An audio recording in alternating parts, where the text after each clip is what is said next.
আসসালামু আলাইকুম এভরিওয়ান। আজকে আমরা গিয়েছিলাম চায়না আর্ট মিউজিয়ামে।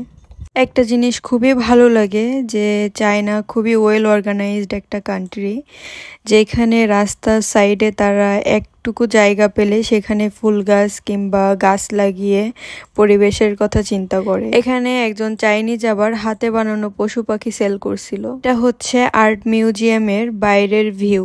এরপর আমরা মিউজিয়ামের ভিতরে প্রবেশ করি। মিউজিয়ামটি মেইনলি ছিল 12 ফ্লোরের।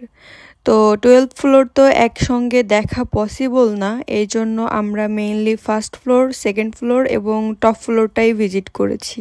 আমরা ফার্স্টেই 12 ফ্লোরে উঠে যাই এবং একটা একটা করে ফ্লোর ভিজিট করি এবং নিচের দিকে নামতে থাকি। আর্ট মিউজিয়ামটি মেইনলি কয়েকটি ভাগে ভাগ করা ছিল। ক্যালিগ্রাফি, আর্ট, পেইন্টিং আরও অনেক কিছুই ছিল। এখানে পুরাতন দিনের একটি সেলাই মেশিন এবং প্যাডেল সাইকেল ছিল। এখানে আবার কিছু ভাস্কর্য ছিল যেখানে তারা একসাথে বসে মিটিং করছে। মিউজিয়ামে চাইনিজরা তাদের সংস্কৃতিকে খুবই সুন্দরভাবে ফুটিয়ে তুলেছে। এখানে আবার ছোট ছোট বাচ্চাদের 5 থেকে 7 বছর বা 10 বছর বাচ্চাদের পেইন্টিংও ছিল। এখানে আবার বেশ কিছু সুভিনিয়ার শপও ছিল।